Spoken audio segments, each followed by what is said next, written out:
నమస్కారం, win TV news కి స్వాగతం. హెడ్లైన్ చూద్దాం.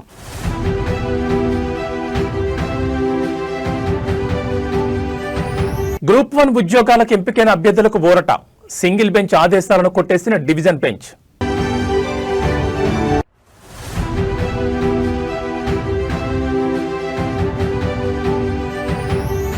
ఛత్తీస్గఢ్లో ఎన్కౌంటర్, మావోయిస్ట్ అగ్రనేత మృతి.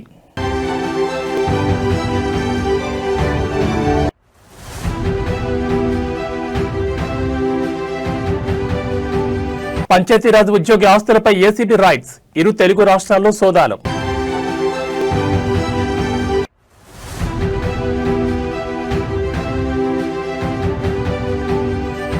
బీఆర్ఎస్ మాజీ ఎమ్మెల్యే జీవన్ రెడ్డిపై కేసు నమోదు.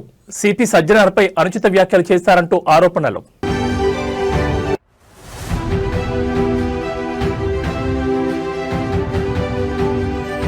పసిడి ప్రియులకు గుడ్ న్యూస్, మళ్లీ బంగారం వెండి ధరలు ఢమాల్.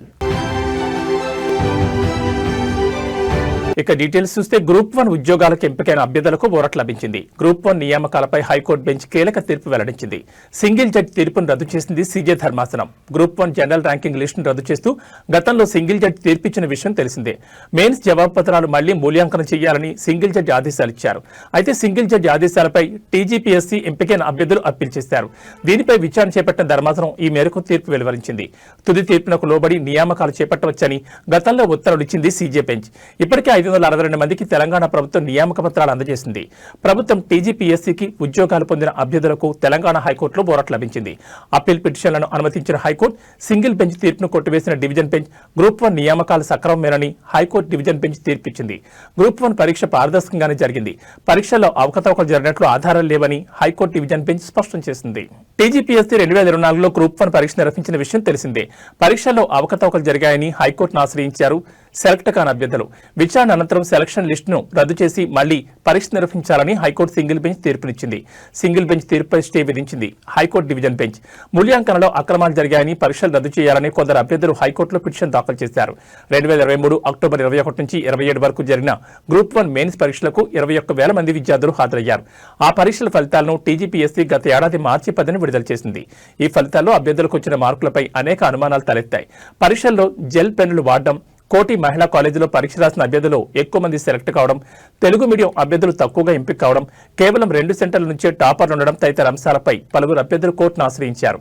పరీక్షలు రద్దు చేయొద్దని కోర్టులో పిటిషన్ వేసిన ఉద్యోగాలకు ఎంపికైన అభ్యర్థులు ఇప్పటికే ఇరువురి పిటిషన్లపై వాదనలు విన్న న్యాయస్థానం ఈ రోజు తీర్పును వెల్లడించింది.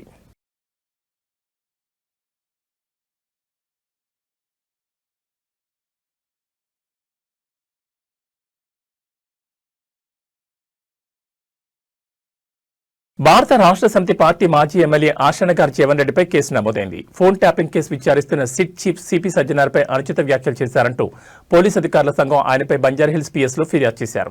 ఈ మేరకు బంజారాహిల్స్ పోలీసులు పలు సెక్షన్ల కింద జీవన్ రెడ్డిపై కేసు నమోదు చేశారు. గత ఆదివారం తెలంగాణ భవన్లో జీవన్ రెడ్డి మీడియాతో మాట్లాడుతూ సిపి సజ్జనార్ ఖబర్దార్, నన్నే ఏమీ చేయలేకపోయావు, ఇంకా కేసీఆర్ని ఏం చేస్తావు? తెలంగాణ జాతిపిత కేసీఆర్ను విచారణ పేరుతో అనుమానిస్తే చూస్తూ ఊరుకోం.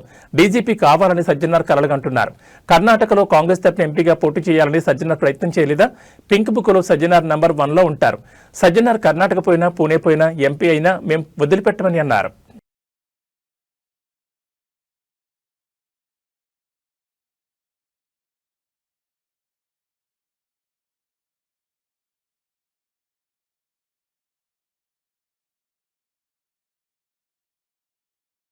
ఆదాయానికి మించిన ఆస్తులు కలిగి ఉన్నారనే ఆరోపణలతో విశాఖలో పంచాయతీరాజ్ డిపార్ట్మెంట్కు చెందిన విశ్రాంత ఉద్యోగి కె శ్రీనివాసరావు నివాసాల్లో ఏసీబీ అధికారులు గురువారం విస్తృత సోదాలు నిర్వహిస్తున్నారు. ఈ సోదాలు విశాఖపట్నం, విజయనగరం, పార్వతీపురం, మన్యం జిల్లా ప్రాంతాలతో పాటు హైదరాబాద్లోని శేర్లింగంపల్లి ప్రాంతంలో ఒకేసారి కొనసాగుతున్నాయి. ముందస్తు సమాచారం ఆధారంగా ఏసీబీ అధికారులు ఈ రోజు ఉదయం నుంచి ఒకేసారి పలు ప్రాంతాల్లో సోదాలు నిర్వహిస్తున్నారు. విశాఖపట్నం, మధురవాడ, విజయనగరం, పార్వతీపురం, మన్యం జిల్లా సహా హైదరాబాద్ శివార్లోని శేర్లింగంపల్లి ప్రాంతాల్లో శ్రీనివాసరావుకు చెందిన ఇళ్లు, బంధువుల నివాసాలు, అనుబంధ ఆస్తులపై సోదాలు కొనసాగుతున్నట్లు సమాచారం. పంచాయతీరాజ్ శాఖలో పనిచేసిన సమయంలో శ్రీనివాసరావు ఆదాయానికి మించి భారీగా ఆస్తులు కూడబెట్టినట్లు ఏసీబీకి ఫిర్యాదులు అందినట్టు తెలుస్తోంది. ఈ నేపథ్యంలోనే ఆయనపై కేసు నమోదు చేసి సోదాలు చేపట్టినట్లు అధికారులు తెలిపారు. ప్రాథమికంగా స్థిరాస్తులు, బ్యాంక్ డిపాజిట్లు, బంగారం, నగదు, విలువైన పత్రాలు వంటి అంశాలపై అధికారులు తనిఖీలు నిర్వహిస్తున్నారు. శ్రీనివాసరావుకు హైదరాబాద్లోని శేర్లింగంపల్లి ప్రాంతంలోనూ నివాస భవనం ఉన్నట్టు ఏసీబీ అధికారులు గుర్తించారు. ఈ మేరకు సోదాలు నిర్వహించిన అధికారులు బ్యాంకు లావాదేవీలు, పెట్టుబడుల వివరాలు సేకరిస్తున్నారు. సోదాలు పూర్తయిన తర్వాత ఆయన ఆస్తి వివరాలపై అధికారిక ప్రకటన విడుదల చేయడం సహా తదుపరి చర్యలు చేపట్టే అవకాశం ఉంది. ఏసీపీ సోదాలతో విశాఖ, మధురవాడ ప్రాంతాల్లో స్థానికంగా ఉత్కంఠ నెలకొంది. పంచాయతీరాజ్ శాఖకు చెందిన విశ్రాంతి ఉద్యోగిపై ఇంత పెద్ద స్థాయిలో సోదాలు జరగడంపై చర్చనీయాంశంగా మారింది.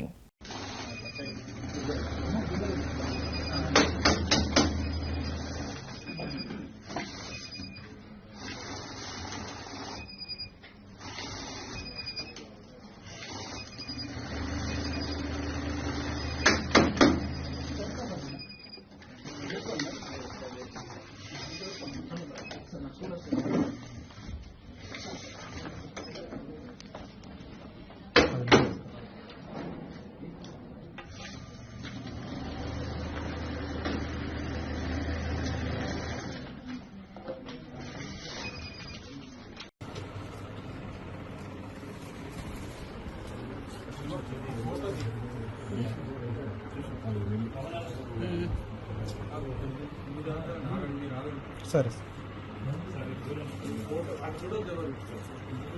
పల్నాడు రాజకీయాల్లో సంచలనం సృష్టించిన గొండ్లపాడు జంట హత్యల కేసులో కీలక పరిణామం చోటు చేసుకుంది. మాజీ ఎమ్మెల్యే పిన్నెల్లి రామకృష్ణారెడ్డి, ఆయన సోదరుడు వెంకటరామరెడ్డిలకు కష్టాలు మరిన్ని పెరుగుతున్నాయి. ఈ జంట హత్యల కేసులో పిన్నెల్లి సోదరులను విచారించేందుకు కోర్టు మరోసారి అనుమతి ఇచ్చింది. గొండ్లపాడు హత్య కేసు విచారణలో పోలీసులు దూకుడు పెంచుతున్నారు. ఇప్పటికే 2 సార్లు విచారించినప్పటికీ మరిన్ని కీలక వివరాలు రాబట్టాల్సి ఉందని పోలీసులు కోర్టును ఆశ్రయించారు. దీనిపై స్పందించిన మాచర్ల కోర్టు 3వసారి పోలీసు విచారణకు గ్రీన్ సిగ్నల్ ఇచ్చింది. అయితే భద్రతా కారణాల దృష్ట్యా ఈ విచారణ అంతా నెల్లూరు జిల్లా జైల్లోనే జరగనుంది. జైల్లోనే ప్రత్యేకంగా ఏర్పాటు చేసిన గదిలో పోలీసులు పిన్నెల్లి సోదరులను ప్రశ్నిస్తారు. జంట హత్యల వెనుక మాస్టర్ మైండ్ ఎవరు, హత్య జరిగిన రోజు ఎవరెవరితో ఫోన్లో మాట్లాడారు అనే కోణంలో పోలీసులు డేటాను సిద్ధం చేసుకున్నారు.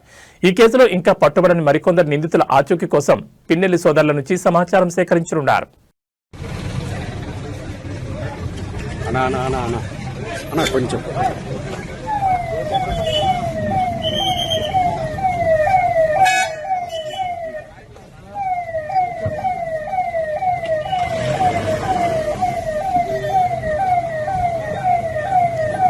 రామన్నపేట ప్రభుత్వ ఆసుపత్రిని రాష్ట్ర వైద్య ఆరోగ్య శాఖ కమిషనర్ అజయ్ కుమార్ గురువారం ఆకస్మికంగా తనిఖీ చేశారు. ఈ సందర్భంగా ఆసుపత్రిలోని వార్డులను కలిదిరిగి రోగులకు అందుతున్న వైద్య సేవలు అడిగి తెలుసుకున్నారు. అనధికారికంగా విధులకు గైర్హాజరైన 3 డాక్టర్లకు షోకాజ్ నోటీస్ జారీ చేసినట్టు తెలిపారు. ఆసుపత్రికి వచ్చే రోగులకు నాణ్యమైన వైద్య సేవలు అందించాలని, వైద్యులు సమయపాలన పాటించుకుంటే కఠినమైన చర్యలు తీసుకుంటామని తెలిపారు. వైద్యులు రోగులకు అందుబాటులో ఉండాలని ఆదేశించారు. ఇటీవల ఆసుపత్రిలో ప్రసవాల సంఖ్య తగ్గడంతో పాటు ప్రతి ఒక్క డెలివరీ నల్గొండ తదితర ప్రాంతాలకు రిఫర్ చేస్తున్నారని ఫిర్యాదు చేశారు. దీంతో ఆయన ఆసుపత్రిని ఆకస్మికంగా తనిఖీ చేసినట్లు వెల్లడించారు. సాధారణ ప్రసవాలు జరిగే విధంగా వైద్యులు కృషి చేయాలని సూచించారు. ఆయన వెంట డీసీహెచ్ఎస్ చిన్ననాయక్, మాధవాచారి, దేవేందర్, నవీన్ సింగ్, స్వాతిబాయ్, ఉదయ్, సుమంగళి, హెడ్ నర్సులు సువర్ణ, సోలి, జ్యోతి, నర్సింగ్ సిబ్బంది బొడ్డు శ్రీకాంత్, మేకల శ్రీరాములు తదితరులు పాల్గొన్నారు.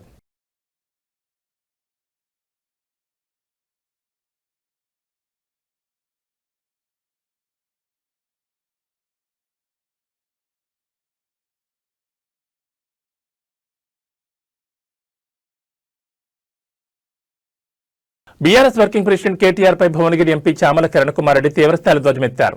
కేటీఆర్ ఎక్స్ వేదికగా చిల్లర మాటలు మాట్లాడుతున్నారని, బూతులకు కేర్ ఆఫ్ అడ్రస్ కేసీఆర్ కుటుంబమేనని విమర్శించారు.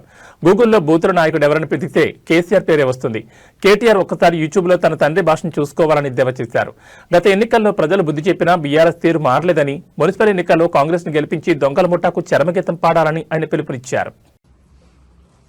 కేటీఆర్ మళ్ళా నిన్న రాత్రి టిల్లు ఏదో చిల్లర మాటలు రాసుకుంటా రేవంత్ రెడ్డి గారు హార్వర్డ్ యూనివర్సిటీ పోయిండు, ఇంకా మారలేదు, ఇంకా అదే నైజాం, అదే భాష, చిల్లర భాష మాట్లాడుతుండ అంటుండు.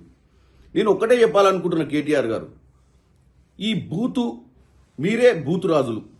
ఈ బూతులు, ఈ చిల్లర మాటలు ఈ భారతదేశంలో గూగుల్లో కొట్టిన ఎవరు నాయకుడు దీనికంటే మీ నాయన పేరే వస్తుంది.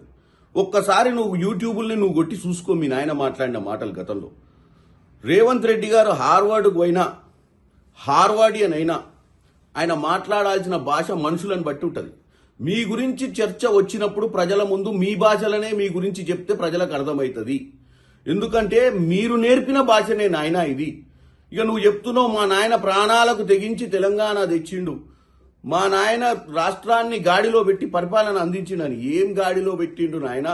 మీరు రాష్ట్రాన్ని ఏ విధంగా దోచుకుర్రో, మిగులు రాష్ట్రంగా ఉన్న రాష్ట్రాన్ని ఎలా అప్పుల రాష్ట్రం దిశగా తీసుకుపోయిర్రో ప్రజలందరూ చూసిరు. కాబట్టే మనని 23ల తర్వాత 24 లోక్సభల తర్వాత కంటోన్మెంట్ ఎన్నికలల్లా తర్వాత జూబ్లీహిల్స్ ఎన్నికలల్లా తర్వాత గ్రామ పంచాయతీ ఎన్నికల 5 సార్ల చెంప మీద లాగి 5 ఏళ్లతోటి కొడితే కూడా మళ్ళా ఇప్పుడు వచ్చి మున్సిపల్ ఎన్నికలు వచ్చినాయి అని చెప్పి చిల్లర వల్లర మాటలు మాట్లాడుతున్నాం.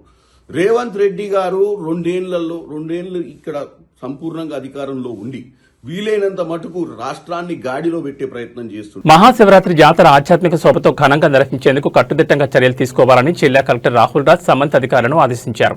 మెదక్ జిల్లా పాపన్నపేట మండలం ఏడుపాయల వనదుర్గ అమ్మవారి జాతర పరిసర ప్రాంతాలను వనదుర్గ అమ్మవారి పరిసర ప్రాంతాలను పరిశీలించిన అనంతరం జిల్లా కలెక్టర్ సంబంధిత అధికారులతో జాతర ఏర్పాట్లపై సమీక్షించారు. ఫిబ్రవరి 15 నుంచి 17 వరకు 3 రోజుల పాటు ఏడుపాయల జాతర వేడుకలను అత్యంత వైభవపేతంగా నిర్వహిస్తున్నట్లు, భక్తులకు ఎటువంటి ఇబ్బందులు కలగకుండా జాతర నిర్వహించాల్సి ఉంటుందని, నిర్దేశించుకున్న పనులను జాతర సమయానికి సన్నద్దమయ్యే విధంగా వేగవంతంగా పూర్తి చేయాలని అధికారులకు ఆదేశించారు. ఈ సందర్భంగా జిల్లా కలెక్టర్ మాట్లాడుతూ ఏడుపాయల అమ్మవారి క్షేత్రంలో మహాశివరాత్రి పర్వదినాన్ని పురస్కరించుకుని నిర్వహించే జాతర ఆధ్యాత్మికంగా దైవికంగా నిబంధనలు పాటిస్తూ ఎక్కడా ఎలాంటి లోపాలు జరగకుండా నిర్వహించాలని అధికారులకు సూచించారు. ఏడుపాయల ఆలయంలో జరిగే పూజల్లో ఎలాంటి లోపాలు ఉండకుండా చూడాలని, శాస్త్రపరంగా అమ్మవారి పూజలు ఘనంగా జరగాలని, భక్తులకు త్వరగా దర్శనం లభించే విధంగా చర్యలు తీసుకోవాలని, జాతర నిర్వహణకు కట్టుదిట్టమైన భద్రతా ఏర్పాట్లు చేయాలని అధికారులకు సూచించారు. ఏడుపాయల మహాశివరాత్రి జాతర సందర్భంగా ఎక్కువ బస్ సర్వీసులు నడపాలని, జాతరకు ఎక్కువగా భక్తులు వచ్చే అవకాశం ఉందని, భక్తుల రద్దీ ఆధారంగా డిపో మేనేజర్లు ఎప్పటికప్పుడు సమన్వయం చేసుకుంటూ అవసరమైన రోడ్లలో అదనపు సర్వీసులు నడపాలని సూచించారు. జాతర సందర్భంగా వచ్చే భక్తులకు త్రాగునీటి ఇబ్బందులు కలగకుండా ఎక్కడికక్కడ త్రాగునీటి సదుపాయాలను ఏర్పాటు చేయాలని అన్నారు.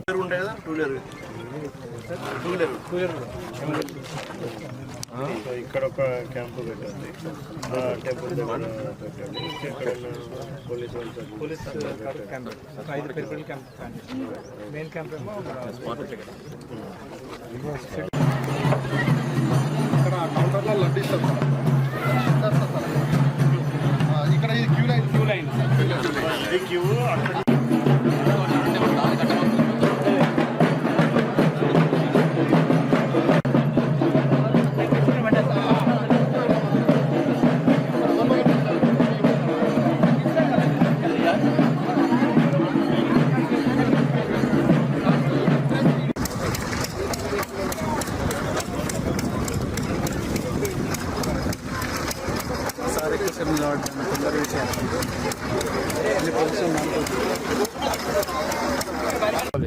ఫ్రేమ్స్ ఉంటాయి, frames ladies wear, gents wear ఉంటుంది. సో ఇక్కడ కొన్ని టాయిలెట్స్ అక్కడ ప్రతి దగ్గర ఉన్నాయి సార్. మన అన్ని వాటర్ దగ్గర సార్. మనకు ఈ రోడ్ పాయింట్ అన్ని మన నాలలో పెడుతుంది సార్. పర్మనెంట్ ట్యాప్స్ అయ్యి నీళ్ళు వస్తుంటాయి ఇప్పుడు రెగ్యులర్ గా. పైప్ రన్నింగ్ వాటర్ వస్తుంది, అది మన వాటర్. మనకి ఇక్కడ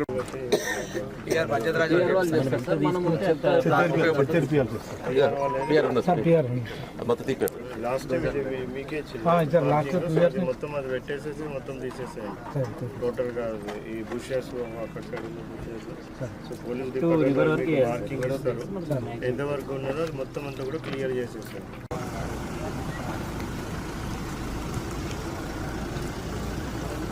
ఇక్కడ కూడా మీకు బుష్ ఇవన్నీ చేయాలి చేసి చేస్తారు, ట్రావెల్ చేస్తారు.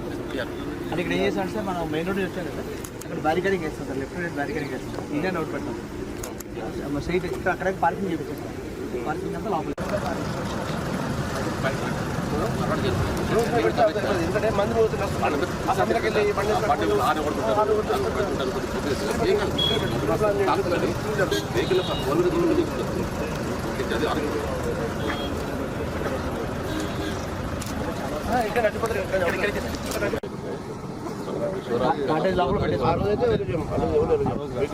శివరాత్రి నాడు మధ్యాహ్నం నుంచి మనకు పంపించాలి. తర్వాత ముందు రోజు నైట్ వస్తుంది కొంతమంది కమెంట్ ఇస్తుంది. ఎందుకంటే ప్రతి కార్మిక ఉంటుంది వాళ్ళు గతంలో నుంచి కూడా వాళ్ళు ఏంటంటే ముందే పని పెట్టుకుంటారు. ఫ్యామిలీతో పని 3 days ఉంటారు. వాళ్ళు ఏం చేస్తారు, 3 days వాళ్ళు వన్ డే ఉంచుకోలేదు, 3 days దాంట్లో పెట్టుకుంటారు. ఈ రాళ్ళు వరకే సార్, ఈ చెట్టుకి దగ్గరకు రావు సార్, రాళ్ళు దాకా వస్తాయి అంతే సార్. గుళ్ళ కాడికి వస్తుంది, దాని హోల్స్ ఉంటాయి సార్. ఇంతకుముందు ఏదైతే పోల్చుకుంటే అదే లైన్ వాటర్ లోపల ఇక్కడ జాతర ముందు రోజు మనకు సప్లై చేస్తాం సార్. మనకు వాటర్ రైస్ అంతా క్లియర్గా ఉన్నది సార్. ఇంకా వరకు వస్తుంది 20 రోజులు 3 డేస్లో రీచ్ అవుతుంది సార్. 12 నైట్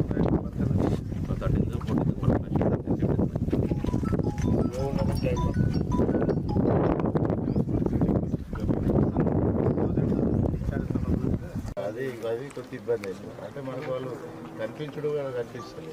అదే బ్యారికేడింగ్ కూడా కొంచెం వీలైనంత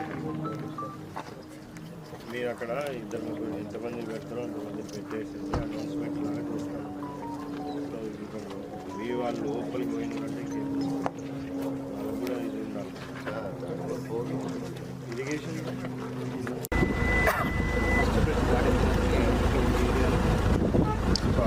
మహాశివరాత్రి జాతర ఆధ్యాత్మిక శోభతో ఘనంగా నిర్వహించేందుకు కట్టుదిట్టంగా చర్యలు తీసుకోవాలని జిల్లా కలెక్టర్ రాహుల్ రాజ్ సంబంధిత అధికారులను ఆదేశించారు. మెదక్ జిల్లా పాపన్నపేట మండలం ఏడుపాయల వనదుర్గ అమ్మవారి జాతర పరిసర ప్రాంతాలను వనదుర్గ అమ్మవారి పరిసర ప్రాంతాలు పరిశీలించిన అనంతరం జిల్లా కలెక్టర్ సంబంధిత అధికారులతో జాతర ఏర్పాట్లపై సమీక్షించారు. ఫిబ్రవరి 15 నుంచి 17 వరకు 3 రోజుల పాటు ఏడుపాయల జాతర వేడుకలను అత్యంత వైభవపేతంగా నిర్వహిస్తున్నట్లు, భక్తులకు ఎటువంటి ఇబ్బందులు కలగకుండా జాతర నిర్వహించాల్సి ఉంటుందని, నిర్దేశించుకున్న పనులను జాతర సమయానికి సన్నద్దమయ్యే విధంగా వేగవంతంగా పూర్తి చేయాలని అధికారులకు ఆదేశించారు.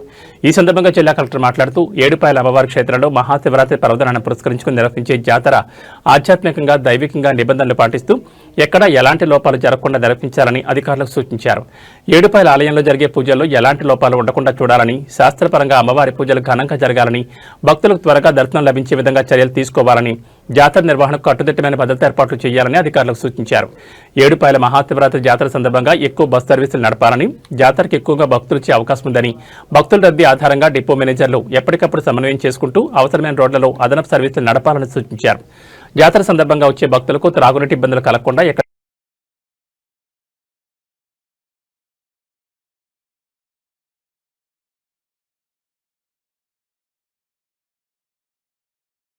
సాఫ్ట్వేర్లో లక్షల జీతాలు ఉంటాయనేది ఎంత కామన్ గా వినిపిస్తుందో, పని ఒత్తిడి ఎక్కువగా ఉంటుంది అనేది కూడా అంతే కామన్ గా వినిపిస్తుంది. అందుకే చాలా మంది సాఫ్ట్వేర్ ఉద్యోగం వదిలేసి వ్యాపారాలు, వ్యవసాయం అంటూ ఇతర ఆదాయ మార్గాలను ఎంచుకుంటున్నారు. కొత్తగా ఉద్యోగంలో చేరిన వాళ్ళకి ఫ్రెషర్స్ గా అయితే చుక్కలు చూపిస్తారని చెప్తుంటారు.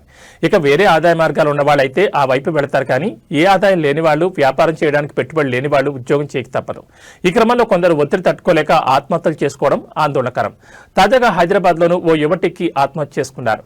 హైదరాబాద్లోని మియాపూర్ పోలీస్ స్టేషన్ పరిధిలో ఈ ఘటన చోటు చేసుకుంది. ఏపీలోని అమలాపురానికి చెందిన సతీష్ గచ్చిబౌలిలోని ఓ ఐటీ సంస్థలో ఉద్యోగం చేస్తున్నాడు. ఏడాది క్రితమే అతనికి వివాహం కాగా ప్రస్తుతం సోదరుడితో కలిసి మియాపూర్లోని బీకే ఎన్క్లేవ్లో నివాసముంటున్నారు. ఇక సతీష్ భార్య ఇటీవల సంక్రాంతికి సొంతూరు వెళ్లగా ఇంకా తిరిగి రాలేదు. ఈ క్రమంలో సతీష్ తన గదిలో ఉరివేసుకుని ఆత్మహత్య చేసుకున్నాడు.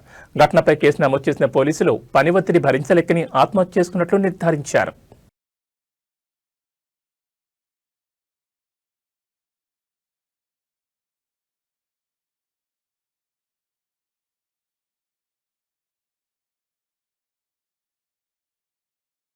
రాజమండ్రి ప్రాంతంలో గత 5 రోజులుగా పెద్ద పులి సంచారం ప్రజలను భయభ్రాంతులు గురిచేస్తోంది. అటవీ అధికారులు పులిని పట్టుకునేందుకు ప్రయత్నాలు చేస్తున్నా అది రోజుకో గ్రామానికి మకాం మార్చుకుంటూ అటవీ అధికారులకు సవాల్ విసురుతోంది. రాజమండ్రి రూరల్, రాజానగరం నియోజకవర్గాల్లో స్వేచ్ఛగా తిరుగుతూ ప్రజలను భయభ్రాంతులు గురిచేస్తోంది. పులి జాడ కోసం అటవీ అధికారులు విశ్వ ప్రయత్నాలు చేస్తుండగా బుధవారం రాత్రికి రాజమండ్రి రూరల్ శాటిలైట్ సిటీ పరిధిలోని అంకాలమ్మ తల్లి కొండ పక్కన జీడి మామిడి తోటలో పులి సేద తీరుతున్నట్లు గుర్తించారు. ఎలాగైనా పులికి మత్తు ఇంజెక్షన్ ఇచ్చి బంధించి దాన్ని సహజ ఆవాసాన్ని తరలిస్తామని అధికారులు స్పష్టం చేస్తున్నారు. పెద్ద పులిని పట్టుకునేందుకు అన్ని ఏర్పాట్లు పూర్తయినట్లు అటవీశాఖ వెల్లడించింది. ఈ operation state principal chief conservator of forest PV Chalapathi Rao, CPCF BNN Murthy, DFO Prabhakar Rao, FRO S Davidaraju Naidu, NTC అధికారి రాజశేఖర్, మత్తు వైద్యులు డాక్టర్ ఫణీంద్ర నిరంతరం పర్యవేక్షిస్తున్నారు. పెద్దపులి సంచరిస్తున్న గ్రామాల్లో పర్యటించిన state principal chief conservator of forest PV Chalapathirao మాట్లాడుతూ పులి గురించి ఎవరూ భయపడాల్సిన అవసరం లేదని, అయితే రాత్రి సమయాల్లో ఇళ్ల నుంచి బయటకు రావద్దని సూచించారు. పులిని పట్టుకునేందుకు 12 బృందాలు సిద్ధంగా ఉన్నాయని తెలిపారు. పులి రోజుకు 15 నుంచి 20 కిలోమీటర్లు ప్రయాణిస్తోందని తెలిపారు. జీడితో సేదతీరుతున్న పులికి మత్తు ఇంజెక్షన్ ఇచ్చి పట్టుకునే ప్రయత్నం చేస్తామని తెలిపారు.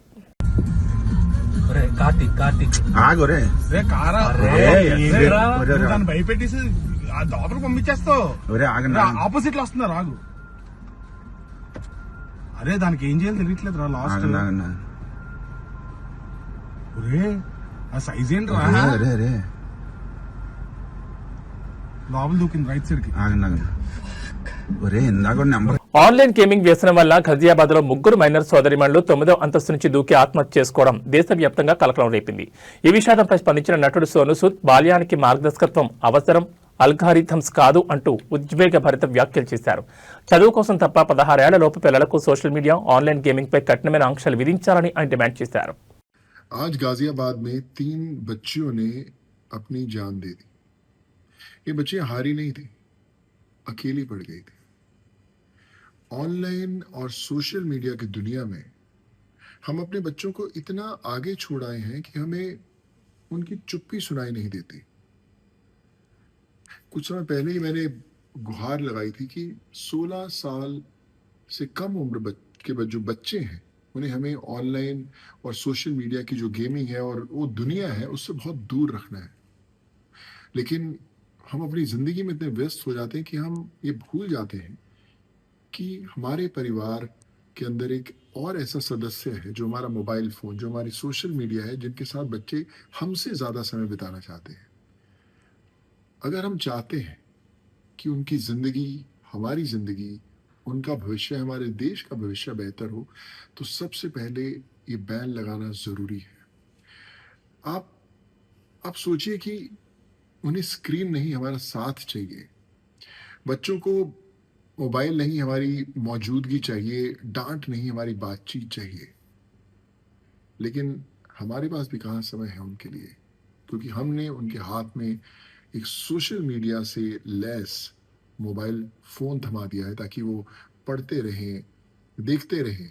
पढ़ाई के लिए टेक्नोलॉजी ज़रूरी है, लेकिन इसका मतलब ये नहीं कि हम उस टेक्नोलॉजी के लिए अपने बच्चों की जो जान है वो ख़तरे में डाल दें. पढ़ाई के लिए मोबाइल फ़ोन होने चाहिए, लेकिन सोशल मीडिया के लिए नहीं, ख़ासकर कम उम्र के बच्चों के लिए. चलिए आज मिलकर ये कोशिश करें कि हम उस सदस्य को जो हमारे परिवार को बांट रहा है उसे थोड़ा सा दूर करें. इससे पहले देर हो जाए. मिलकर वो कानून बनाएं ताकि हमारे बच्चे हमारे साथ रह सकें, सोशल मीडिया के साथ नहीं, ऑनलाइन गेमिंग के साथ नहीं. धन्यवाद. ఛత్తీస్గఢ్ రాష్ట్రంలోని పెద్దగెల్లూరు అటవీ ప్రాంతంలో భద్రతా బలగాలు మావోయిస్టుల మధ్య ఎదురుకాల్పులు చోటు చేసుకున్నాయి. ఈ ఎన్కౌంటర్లో మావోయిస్టు కీలక నేత ధరమ్ సింగ్ మృతి చెందినట్లు సమాచారం. ఘటనా స్థలంలో భారీగా ఆయుధాలు స్వాధీనం చేసుకున్నారు భద్రతా బలగాలు. నిఘా సమాచారం ఆధారంగా పెద్దగెల్లూరు అడవుల్లో మావోయిస్టులు సమావేశమయ్యారని తెలియడంతో భద్రతా బలగాలు సెర్చ్ ఆపరేషన్ నిర్వహించాయి. ఈ క్రమంలో భద్రతా బలగాలను గమనించిన మావోయిస్టులు కాల్పులు ప్రారంభించారు. ఈ నేపథ్యంలో ఇరువురి మధ్య ఎదురుకాల్పులు జరిగాయి. భద్రతా బలగాలు చేపట్టిన ఈ ఆపరేషన్లో ధరమ్ సింగ్ అక్కడికక్కడే ప్రాణాలు కోల్పోయినట్టు తెలుస్తోంది. హైదరాబాద్ లోని మీర్పేట్ లెనిన్ నగర్ లో అగ్ని ప్రమాదం సంభవించింది. స్థానికంగా ఉన్న ఒక ఫుడ్ కోర్ట్ లో ఒక్కసారిగా మంటలు చెలరేగడంతో పరిసర ప్రాంతాల ప్రజలు భయాందోళనకు గురయ్యారు. సమాచారం అందుకున్న అగ్నిమాపక సిబ్బంది తక్షణమే ఘటనా స్థలానికి చేరుకుని మంటలను అదుపులోకి తెచ్చారు. ఈ ఘటనకు సంబంధించిన పూర్తి వివరాలు ఇంకా తెలియాల్సి ఉంది.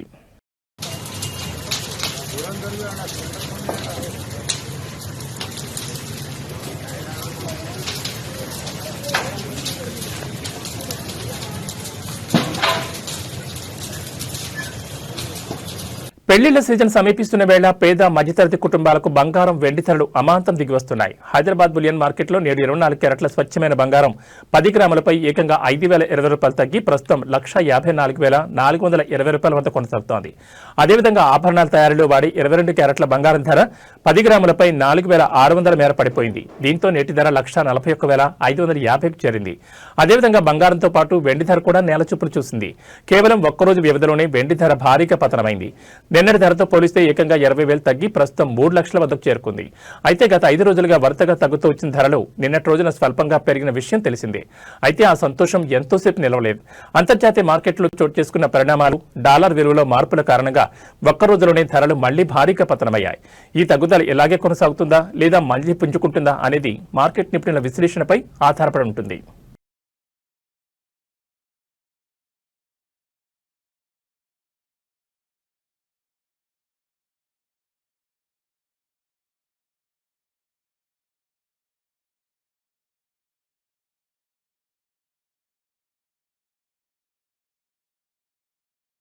T20 వరల్డ్ కప్ 2026లో భారత్ పాక్ సమరానికి బ్రేక్ పడేలా కనిపిస్తోంది. ఫిబ్రవరి 15న కొలంబో వేదికగా జరగాల్సిన ఈ హై వోల్టేజ్ మ్యాచ్ను తాము బహిష్కరిస్తున్నట్లు పాక్ ప్రధాని షహబాజ్ షరీఫ్ మరోసారి స్పష్టం చేశారు.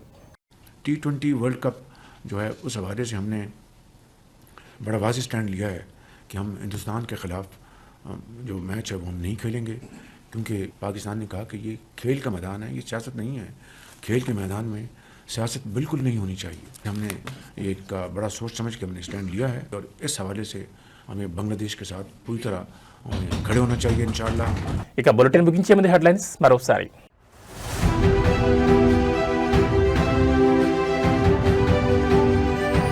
గ్రూప్ 1 ఉద్యోగాలకు ఎంపికైన అభ్యర్థులకు ఊరట. సింగిల్ బెంచ్ ఆదేశాలను కొట్టేసిన డివిజన్ బెంచ్.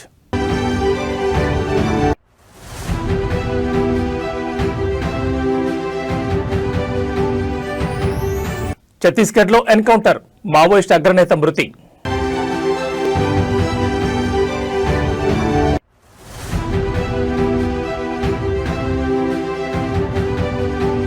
పంచాయతీరాజ్ ఉద్యోగి ఆస్తులపై ఏసీబీ రైడ్స్, ఇరు తెలుగు రాష్ట్రాల్లో సోదాలు.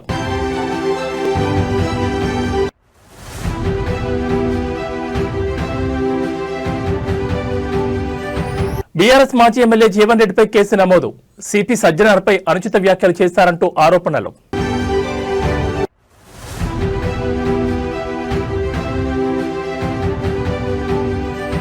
పసిడి ప్రియులకు గుడ్ న్యూస్, మళ్లీ బంగారం వెండి ధరలు ఢమాల్. ఇవి బులెటిన్ విశేషాలు. నమస్కారం.